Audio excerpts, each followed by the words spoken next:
Incoordination. Before knowing incoordination, one should know how a coordinated movement appears so that it is very easy to detect any abnormality that may be noted in it. Coordinated movements are those that appear to be smooth, accurate, and purposeful, is brought about by the integrated action of many muscles superimposed upon a basis of efficient postural activity. Coordinated movements are characterized by appropriate speed, distance, direction, rhythm, and muscle tension. Incoordination and coordination deficit are general terms used to describe abnormal motor function characterized by awkward, extraneous, uneven, or inaccurate movements. The performance of movement in a coordinated manner also depends upon the formation of engram in the brain. Engram represents neurological organization of pre-programmed patterns of muscular activity. Once the engram is formed, each time it is excited, it automatically produces same pattern. Engram is dependent upon control, that is conscious activation of an individual muscle or the conscious initiation of pre-programmed engram. In order to have a smooth coordinated movement, nerves control is very much essential, which operates at 6 main levels as follows. Cerebellum. It is the largest part of hindbrain that lies posterior to the pons and the medulla oblongata in the posterior cranial fossa. It is somewhat ovoid in shape and constricted in the median part. It consists of two cerebellar hemispheres which are joined by a narrow median vermis. Each hemisphere is connected to 3 parts of the brainstem by way of 3 cerebellar peduncles. The cerebellum is divided into 3 main lobes, anterior, posterior, and flocculonodular, by deep transverse fissures. Longitudinally besides the vermis lies the intermediate zone of the hemisphere, and laterally lies the lateral zone of the hemisphere. Phylogenetically, the cerebellum is divided into archicerebellum, made of flocculonodular part, is the oldest part of the cerebellum and is associated with the vestibular system. Neocerebellum, made of posterior lobe and is associated with fine voluntary movement. Paleocerebellum, composed of anterior lobe, uvula, and pyramid of vermis, is functionally related to gross movements of the head and body. Internally, the cerebellum is composed of grey matter and white matter. The grey matter forms the cortex of the cerebellum and is situated within the cerebellum as cerebellar nuclei. The cortex of the cerebellum is formed of 3 layers, namely the molecular layer, the Purkinje cell layer, and the granular layer. The cerebellar nuclei are dentate, emboliform, globose, and fastigial. The white matter of the cerebellum consists of intrinsic fibers which do not leave the cerebellum but connects its different parts, the afferent fibers and the efferent fibers. The afferent fibers are cortico-pontocerebellar pathway, olivocerebellar, vestibulocerebellar, and reticulocerebellar fibers. The efferent fibers from the cerebellum go to the medulla, pons, thalamus, cortex, and basal ganglia. In fact, the word cerebellum means little brain, and yet this region of brain contains more neurons than all the rest of the brain put together. This little brain also has a large role in the motor control and motor learning. The main function of the cerebellum, however, is coordination of motor activity, equilibrium, and muscle tone. The cerebellum works mainly as comparator and error correcting mechanism. The cerebellum compares the commands for movement transmitted from the motor cortex with the actual motor performance of the body segments. This occurs by a comparison of information received from the cortex with the information obtained from the peripheral feedback mechanism. The motor cortex and brainstem motor structures provide the commands for the intended motor response.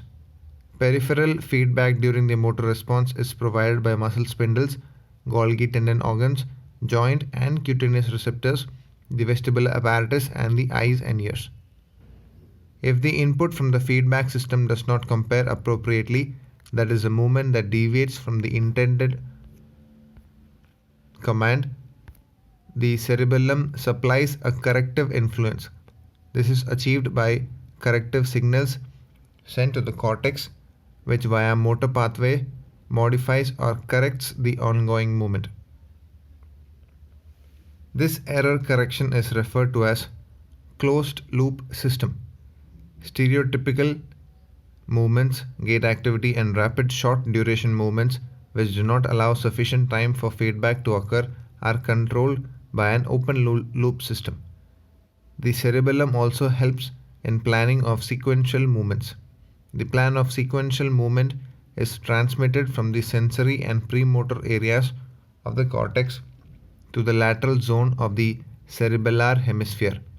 A two-way traffic is essential for traffic transfer from one movement to the other movement. Timing of movement is also brought about by the lateral zone of the cerebellar hemisphere. Various connections of cerebellum.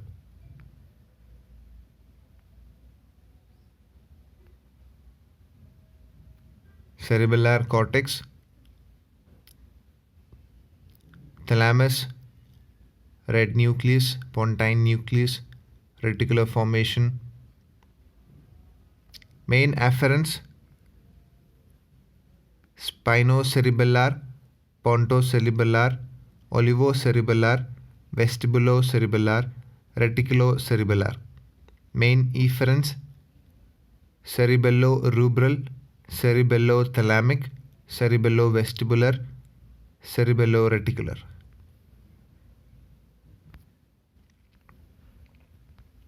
Impairments in cerebellar disease. Dysmetria. It is inability to accurately judge the direction, distance, extent, force, and timing of limb movement.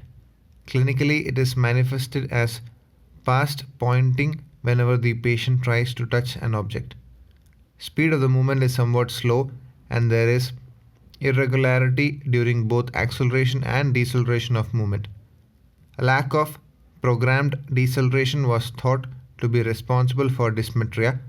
The dampening circuit in the cerebellum is responsible for halting any limb movement, and this function is lost in cerebellar dysfunction. Movement decomposition. As the patient with cerebellar lesion cannot perform a particular movement in a single pattern at a time, he breaks the movement into various component parts and performs one by one. This is called as movement decomposition. The abnormal timing and duration of contraction and relaxation of muscle has also been thought of contributing to the decomposition of movement. In monkeys, however, it is shown that cooling the dentate nucleus decomposes the movement. Ataxia. It is a classical sign of cerebellar dysfunction. It represents combined influence of dysmetria and movement decomposition on gait, posture, and pattern of movement in cerebellar dysfunction. The ataxic manifestations are typically seen in the gait of the patient. The cerebellum has anatomical connections which influence the normal pattern of locomotion. The cerebellum receives information about the gait from the spinal cord, and it sends its control indirectly via the rubrospinal, reticulospinal, and vestibulospinal tracts. This circuit ensures a very rhythmical, smooth locomotion that is seen under normal circumstances. Ataxic movement can be seen in the limbs or trunk, but is very evident when the patient walks. Due to cerebellar lesion, the gait becomes typical ataxic, in which there is uneven step length, wide base, and arrhythmic. If the central cerebellar structures like vermis or flocculonodular lobe are involved, then the ataxia involves central structures of the body and is very apparent when the patient is standing, sitting, or walking. This is called as central ataxia or truncal.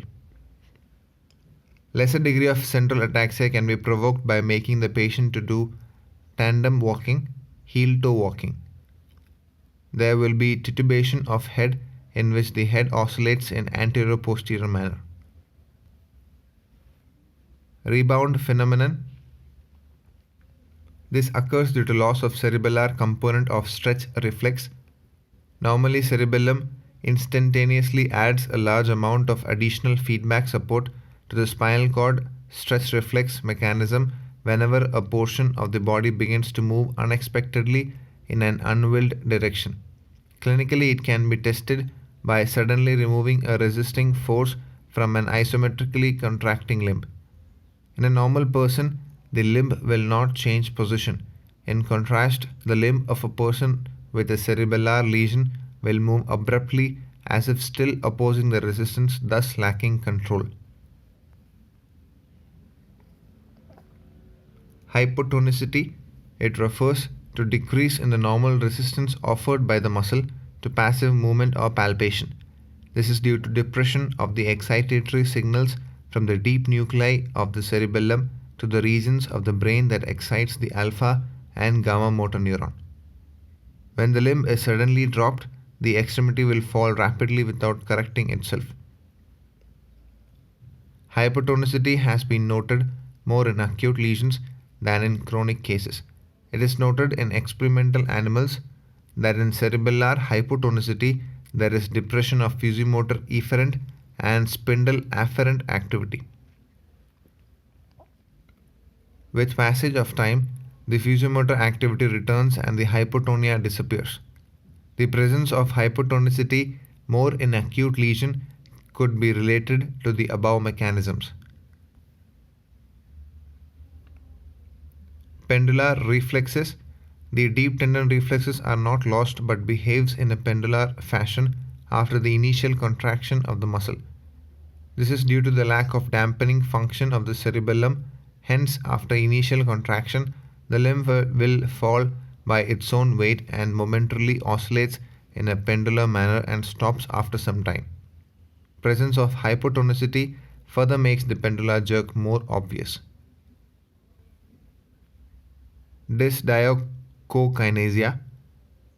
The patient has difficulty in performing rapid alternating movements. Inability to perform these movements is called adiadochokinesia. The most useful tests are in which the patient is asked to tap the foot or hand on the floor. Also, the patient will not be able to perform rapid supination and pronation. In ADL, the patient finds activities such as brushing the teeth, polishing the shoe, cutting vegetables, etc. difficult to perform. Dysdiadokinesia is related to dysmetria in that both result from the inappropriate timing of muscle activity. The inability to stop the activity is termed as dysmetria, whereas inability to reverse the direction of movement at the same speed indicates adiadochokinesia. If he performs with difficulty, then it is called dysdiadochokinesia. Tremor. Intentional tremor is noted in cerebellar lesions. In intentional tremor, the hand oscillates back and forth as the patient tries to touch their nose, or the heel oscillates as they attempt to slide it down the opposite shin. The tremor has a frequency of 3 to 5 Hz and is typically enhanced during the termination of a goal-directed movement. It occurs due to cerebellar overshoot and failure in the dampening. The dentate nucleus has been found to inhibit this abnormal oscillatory movement in experimental studies. Postural tremor that occurs when the patient tries to maintain the normal erect posture may be noted in cerebellar dysfunction, although it may not be as frequent as intentional tremor. The postural tremor could be possibly due to disruption of proprioceptive feedback loops.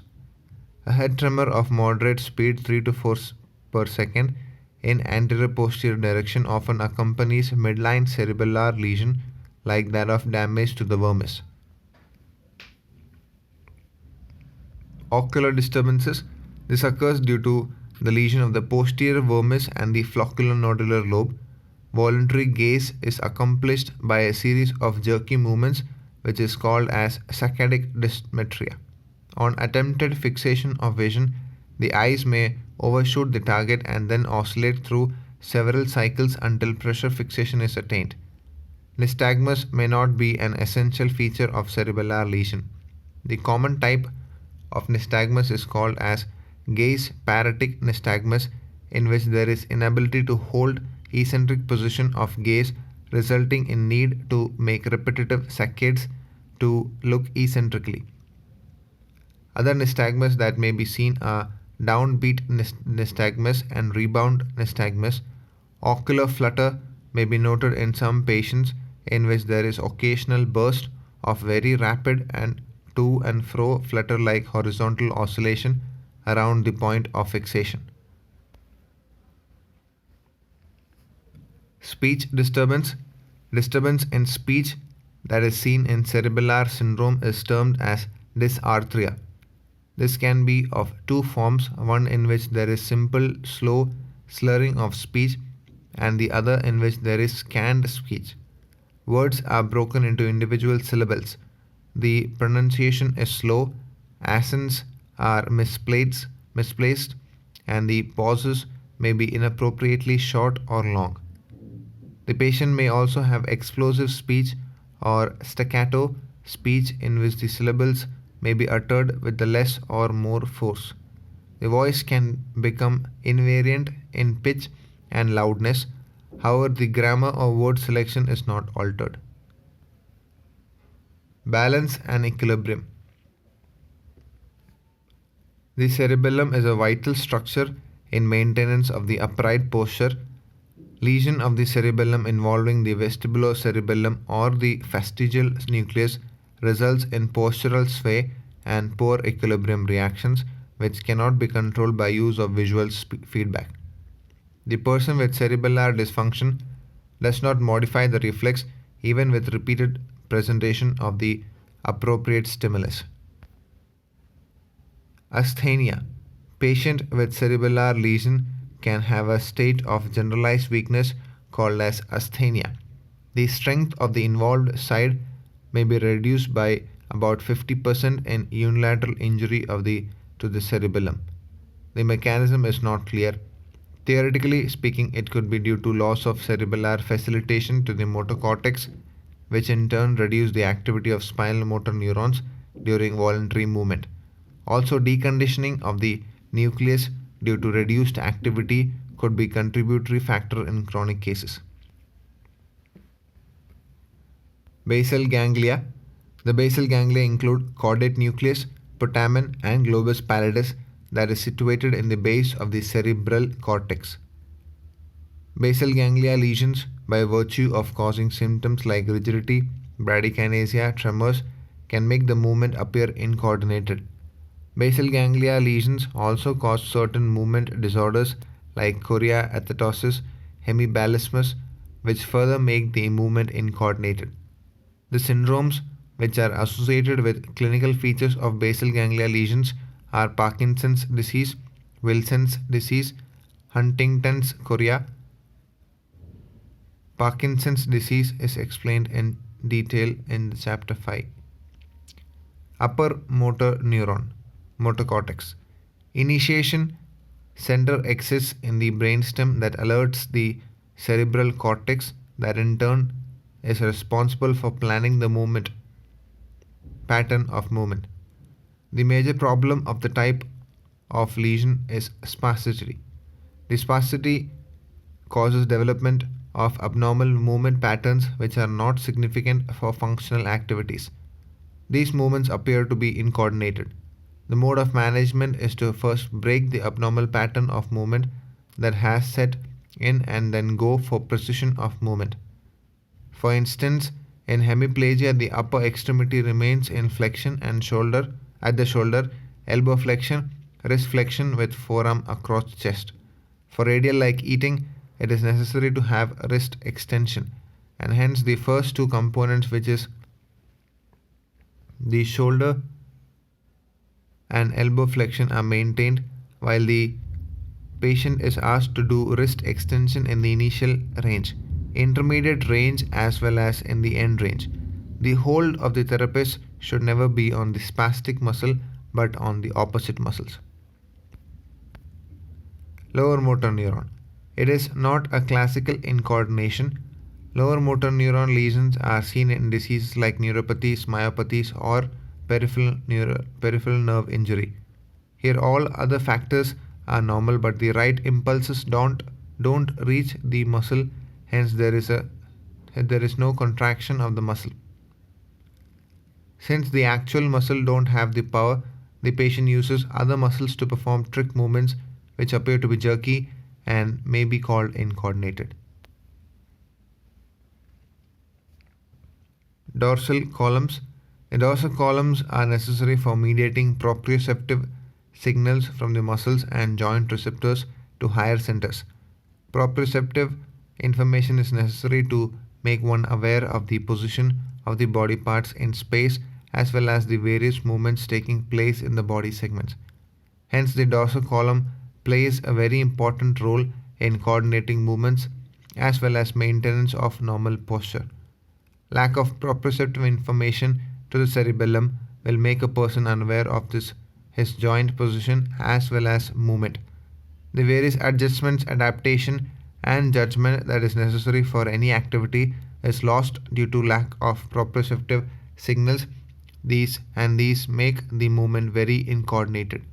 In fact, whenever the proprioceptive signals are lost, the patient tries to substitute for its loss by using the visual feedback to assist him in various movements and posture control. It may serve the purpose partially, but the functions become very inefficient.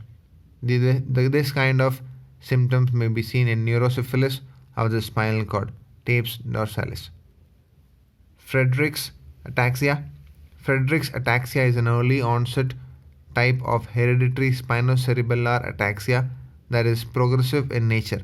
It is due to involvement of the spinocerebellar tract, which impairs the sensory component of the cerebellum, thereby producing ataxia. In most of the cases, the onset is well within the 10th year. Ataxia of the gait is nearly always the initial symptom. The disease progresses so rapidly that within 5 years of onset, the patient's walking ability may be totally lost. Initially, the patient has difficulty in standing steadily and in running. The hand becomes clumsy month or year after the gait disorder, and this is followed by dysarthria.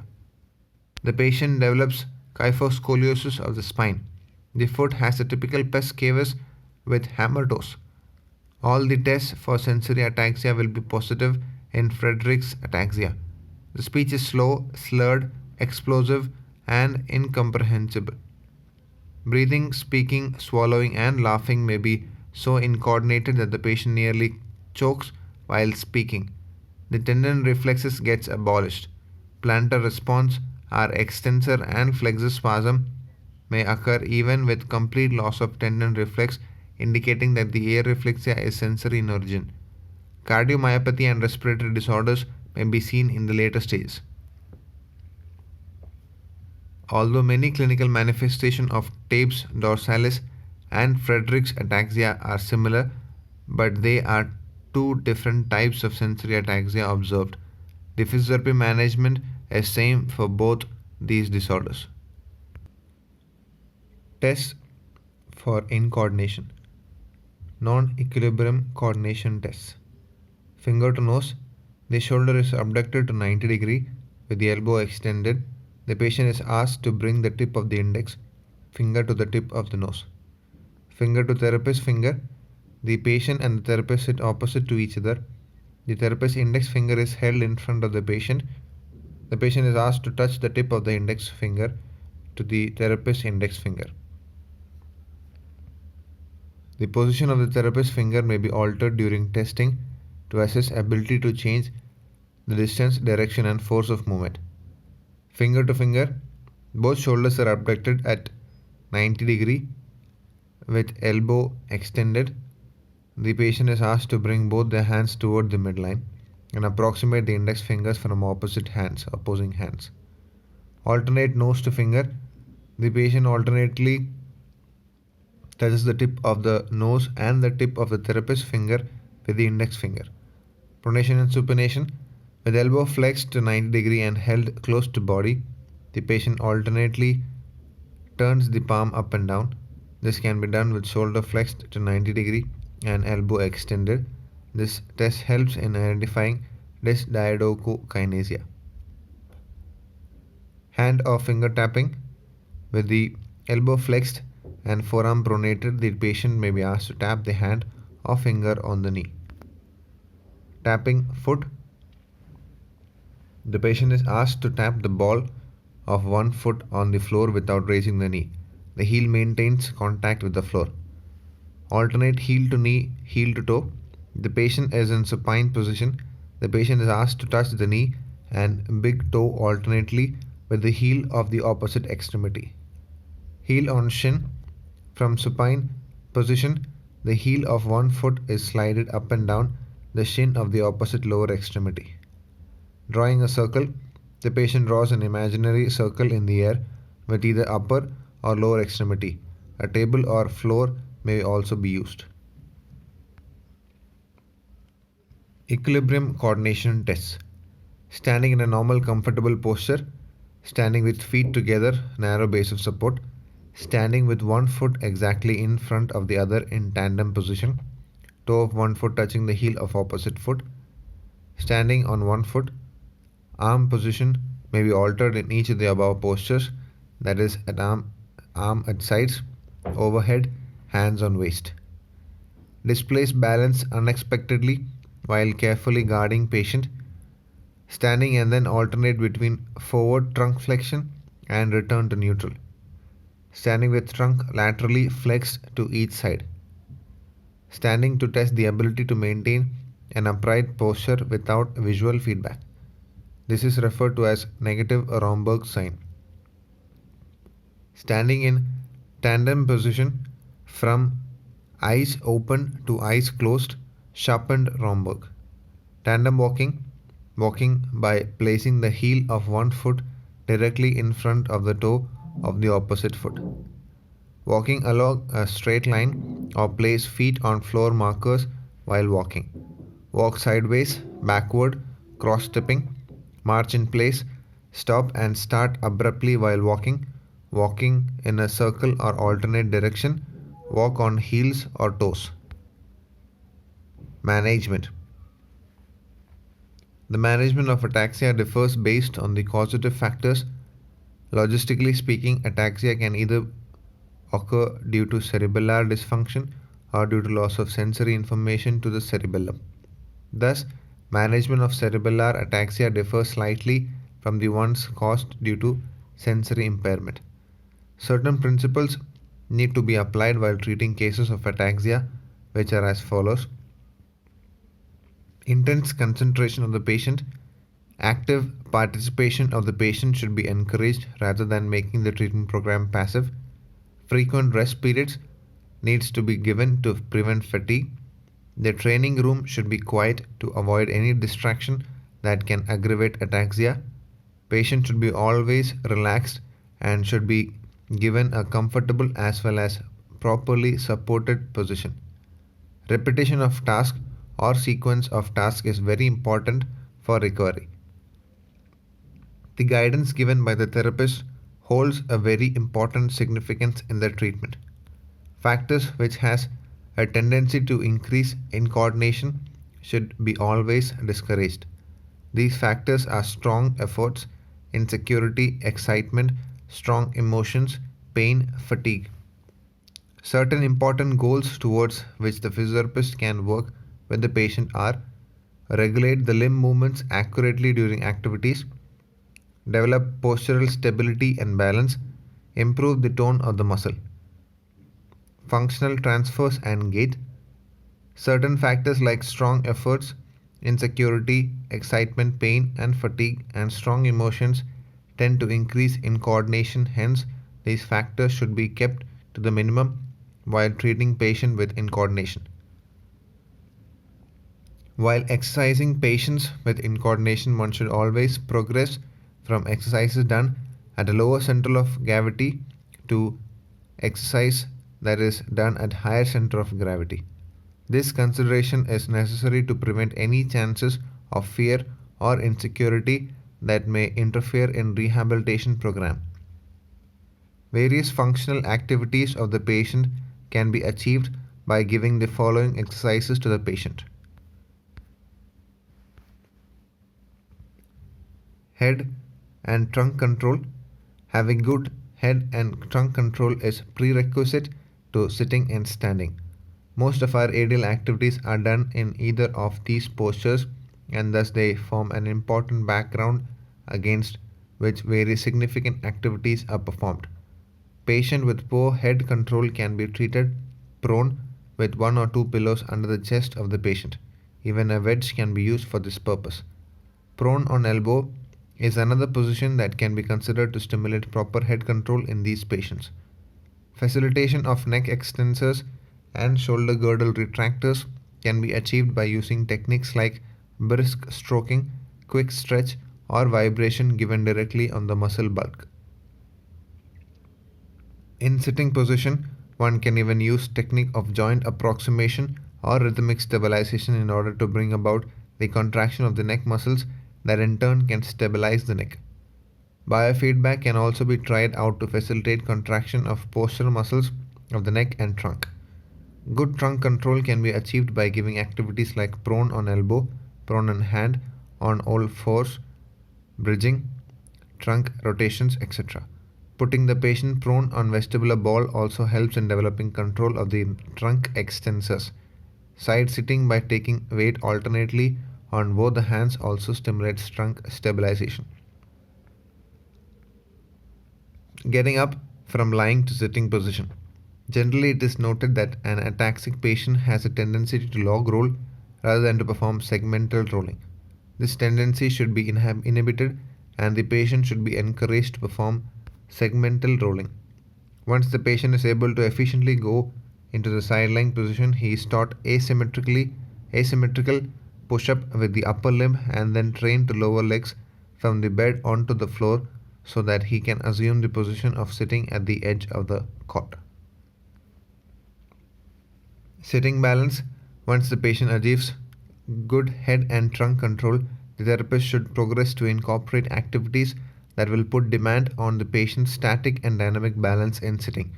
The patient should be made to sit on a stable surface like cot or stool in an unsupported position, and the therapist gives perturbations, gentle pushes in all directions. Alternately, the patient may be asked to sit on unstable surface like a wobble board or vestibular ball without holding on to any support. Once the patient develops good static balance, dynamic balance can be trained by giving swaying and rotational activities in sitting. Reaching out activities also improves the dynamic balance in sitting. The patient is made to sit on a vestibular ball, then he is asked to hold a cane or medicine ball in his hand, which is held in elevated position above the shoulder, and then the patient may be made to do various movements of the trunk. Thus, the exercises can be made more complicated for the patient. Performing various functional tasks like dressing, grooming, or feeding needs lot of repetition and goes a long way in making the patient functionally independent. The therapist should be skillful enough in allowing the patient to master a particular type of activity before progressing into the next realm of exercises. Standing activities. Once the patient has a good head and trunk control, one needs to work on the control of the lower limb in order to make the patient stand successfully. Activities like unilateral bridging, crawling, kneeling, and half kneeling helps in developing good pelvic and leg control. These exercises are progressed from supported position to unsupported position. Sitting to standing can be practiced by making the patient sit on a chair or cot such that the feet are in proper contact with the ground. The patient is advised to lean slightly such that the center of gravity is brought between the feet. The therapist should stabilize the knee and support the pelvis thereafter. The patient is encouraged to assume standing posture. Repetition of this task is essential till the patient masters the activity. The patient may be also taught standing by pulling onto the wall bar or parallel bar, but for this the upper limb should be strong. Nevertheless, in the initial stages, the support and assurance by the therapist is very important. Once the patient learns to stand, balance and weight transfer is taught. Posturography machines provide the important feedback to the patient, which helps in improving the standing balance and control. Approximation given to the pelvis or to the shoulder also helps in facilitating stability in standing. In case the patient has tremor, then ankle weights, a weighted belt or TheraBand can help in reducing them. Once the patient is stable in double support phase, weight transfer is practiced. Lastly, in standing, the patient is made to make a step with either limb in forward, backward, and outward direction as a prerequisite to ambulation. Gait training. Gait training may be initially given in a parallel bar with foot marks. Foot marks are essential to reduce the tendency of the patient to walk with wide base of support. He needs constant verbal feedback regarding the step length, body rotation, accessory movements, and trunk positions if the functional activity does not present itself as a whole procedural program. When the patient has to be progressed to walk outside a parallel bar, the therapist decides whether the patient needs to be given an assistive device which is based upon the balance of the patient. Although walking aids do provide support to the patient, they also possess a problem because the patient will now need to control the position and movement of the device as well as themselves. Walker or cane may be used depending upon the patient's comfort. Various coordination tests that were used as an assessment tool for Incoordination are also used as exercise to improve coordination. The patient is asked to repeat each activity about 10 to 12 times during each session. The patient may be given these exercises as even home exercise program. At home, the patient can have multiple sessions with good rest in between them to avoid fatigue. Proximal fixation can be improved by using PNF technique like rhythmic stabilization and approximation. Frenkel's exercise are a very effective means of improving the coordination. In fact, it is very beneficial for patients with sensory ataxia. This coordination exercises, which was first practiced by Dr. H.S. Frenkel for treating cases of tapes dorsalis, has been since then very widely used for all types of incoordination. This technique establishes control of movement by use of alternate sensory mechanism which is intact, usually visual, sound and touch. The main principles of Frenkel exercise are the following: concentration or attention, precision, repetition. Technique: the patient is positioned in such a manner that he can see the movement. The therapist gives a concise explanation and even demonstrates the exercises so that the patient obtains a good mental picture of what he is expected to do. The patient should concentrate to perform a smooth and accurate movement. The speed of the movement is regulated by the therapist through the use of rhythmic counting, movement of her hand, or the use of suitable music. The range of the movement is indicated by marking the spot, either number or alphabet, on which the foot or hand is to be placed. The exercise is repeated many times until the patient perfects it and is able to perform it with ease. The exercises are made more difficult by incorporating more movements and more joints into the exercise. Slower movements need more control than rapid movements. Hence, the alteration in the speed of consecutive movements is very essential to offer challenge to the patient.